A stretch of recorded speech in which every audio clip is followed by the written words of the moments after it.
good. So obviously coming into turn one, what you'll find on any circuit you go to is the corners are a lot tighter than what you perceive them to be on the TV. So turn one's a blind entry, quite a challenging corner which leads into the fastest part of the Marina circuit.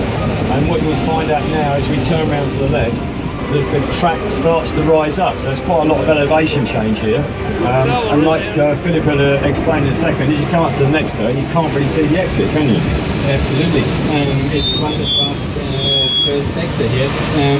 Braking for turn 1, and then it's all flat through turn 2, 3 till turn 5 over there. So a really nice fast section. And Lee, we just stand on the right hand side here in the afternoon. A really nice section. The cars are moving a lot, drivers are working a lot, so I think that's one of the best sections we have on that circuit. This is one of the great aspects of the Marina circuit, obviously because it runs through into the evening and you really get an understanding of the energy of the F1 car, the sparks coming off from the skid plates, and this is really one of the best sections through this venue. They really carry so much speed through here. The sparks are coming off from the titanium skid plates. It's quite challenging as well. Again, as we crest the top of the rise here, it's a blind entry into this fast right-hand corner.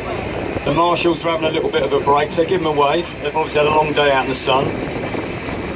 They deserve a little wave, bless them. I think they've had a hard time by the looks of it. Smile, Philip, going to picture taken. Yeah, you know, I was just thinking about this afternoon. Many people here standing on the left-hand side from the circuit, having a great view on that track. As I said, I think it's my favorite section here because it's so fast in the night, and also the next break is a good opportunity for some overtaking tomorrow in the race. Yeah, absolutely. So coming down here, obviously it's starting to run downhill because you can sense that. It's one of the heaviest braking areas on the circuit. Comes into a very tight left-hander, then a very tight right, leads into really tight hairpin. So great opportunity for overtaking. The Formula 1 drivers have been putting a massive amount of brake pedal pressure in here. And you'll notice on the left-hand side as we turn in, very sharp turn, you'll have basically a post which signifies the apex. You'll have a flat curve and then what we call a little sausage curve. The idea of this is to deter the drivers from cutting the corner too much. Some of the Red boys tend to use the curves a lot, but again it really gives you an understanding of how tight this circuit is. And obviously coming into this very unique stadium section, which is quite interesting for any kind of racing drive, because it feels like you're driving into a football stadium. Yes, absolutely. I really like that stadium atmosphere. You know, you raced many years, and racing in front of many spectators is always very nice. I think that's one of the best things as a racing driver. When you imagine on race day, this place is going to be full of people, fantastic amphitheatre, great atmosphere for any driver to come into a venue like this. The key element of this corner, you've got to be on the throttle really early through here, so it's very important to be slow in, fast down, pick the throttle up early, because we're coming into the longest straight. So if you look now, coming out of the corner, we're coming up to the DRS zone, so getting on the throttle early is super critical coming out here, and any driver really has to focus, very technical. You can't be too aggressive, but you've really got to push at the same time. Is that right? Absolutely, and already today in the GT3 and F2 races we saw many overtakings here at the end of that long straight, and then there's just a point left and right and a big change after in another direction, so you can choose if you want to overtake in the first or the second DRS zone. Right, so it's just gone over the DRS line, so as you probably know, if 1 second behind the car in front, you can activate the DRS, which means the platform of rear wing opens, reduces the drag and increases your top speed, giving you an advantage for overtake. So you'll see a lot of overtaking coming into the next tight chicane, which is another really tight left and right. Again, great opportunity. The idea is obviously to try and provoke good change in racing, make it more exciting, and the drivers will obviously take advantage of this over the weekend. Absolutely. Also here you see the track is not that flat, so it's sometimes up and down. A lot of surface change here on that track. Really nice to see that. Lee, we just saw a really nice qualifying. I really like it. what do you think about for tomorrow's race? I was saying on the truck tour earlier, I just hope the gloves are off at the moment. Obviously all the championships have been decided, the drivers have got nothing to lose now, so we should really see this guy going out on his safety car lap, just to maybe run something in the car. He does more laps around the circuit than most Formula 1 drivers. And in the F2 race just now, I think he led more laps than most, didn't he? Yeah, absolutely. Byrne is already on track on Thursday, doing his laps and putting some black stripes on the tarmac, didn't he? Keeps Pirelli busy. He actually does a minimum of 20 laps on every Thursday at every Grand Prix. He has 2 cars, and generally he'll go through at least 1, possibly 2 sets of tyres. You know why he has 2 cars? They are not able to change the tyres from maybe in the race. No, he's using a lot of rubber. Yeah, he's one of Pirelli's best customers, from what everyone tells me.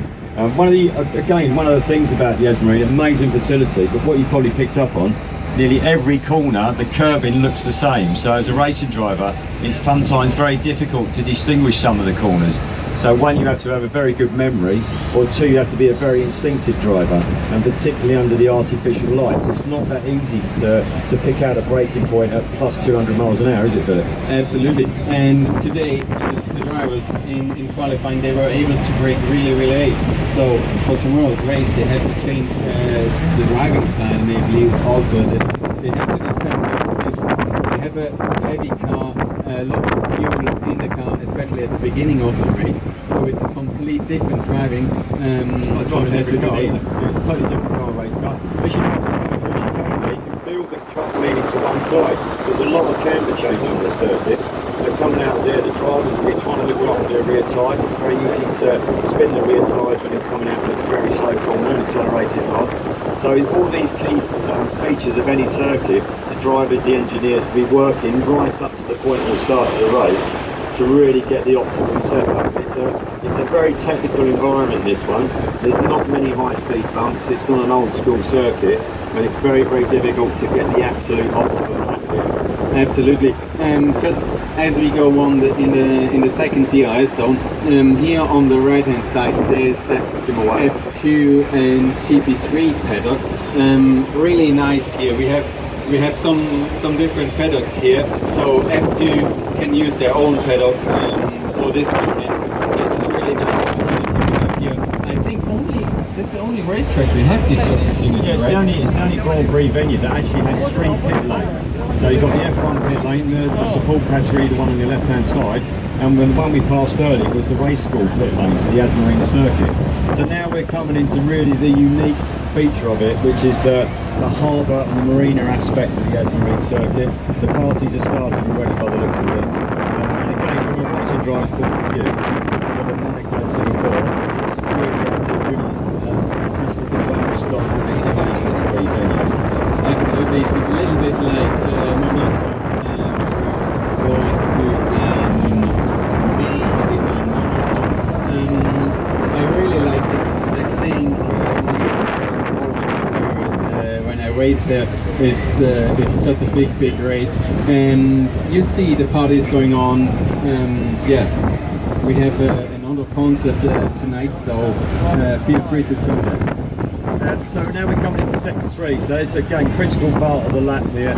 Again, quite slow, quite technical, and again there's still elevation change through here. You'll see on some of the slow-mo replays of some of the cars, they'll be trying to take a lot of curb through this section. The reason for this is to minimise the line, but also to load up the opposite side of the car.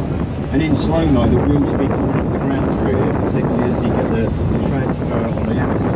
Again, it's slightly uphill, very difficult section through here to get it absolutely right. And again, key part of the lap. The slow technical bit draws the areas where you lose and gain so much time. Absolutely.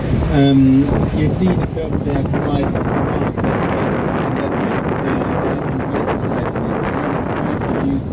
all curves here because it's quite slow. They need every centimeter of the track they can, so to gain time.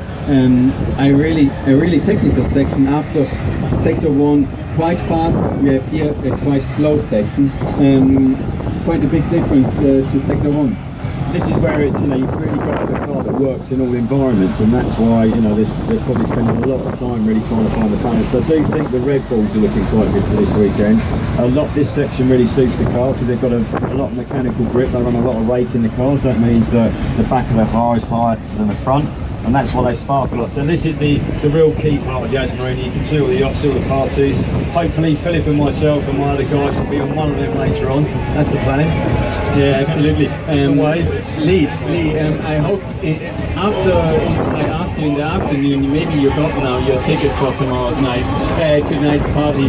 So we really should go there after our last structure tonight. We're relying on our good friend the Duke of Oxford. Hopefully he's arranged the party for us with a bit of luck. So anyway, we're coming into again critical section of that. Fantastic venue, amazing circuit which goes under the Marina Hotel. Obviously, as you can see now, they've really decorated really well. They haven't got the lasers going up in the sky tonight for some reason. Not sure that'll happen. Again, really absolutely real party atmosphere. It's always the same with the last Grand Prix of every year. Like I said, it's been a long season for everyone in the F1 fraternity, drivers, teams alike. Everyone wants to get back to their families, but they really want to go out with a bang, I think. So I think the atmosphere is going to be really, it really builds up the tension for tomorrow's race, isn't it? Yeah, absolutely. And for tomorrow's race, we have to do some more decisions. For example, P3 in the championship is still open. There's Kimi Räikkönen, Valtteri Bottas and Max Verstappen fighting for P3. I have to say Max Verstappen is a little bit back, but maybe if he's lucky and get some points in a row, he's going to catch P3. Well, he's a fighter. I'm sure he'll put on a show for us. I'm sure he will. So maybe as he did in Brazil. I mean, that was a great show. Really well. They give him away. Yeah. Coming under the Marina Hotel, again, amazing setting for the circuit. Really good part of the venue. The corner we're coming up to is actually one of the hardest on the circuit now. So this one here, you'll see the F1 drivers really try and carry too much speed in, and you'll notice there's black lines on the exit on the right hand side. Generally they'll be running right up towards the barriers to maximise it, to try and straighten the car up as early as they possibly can.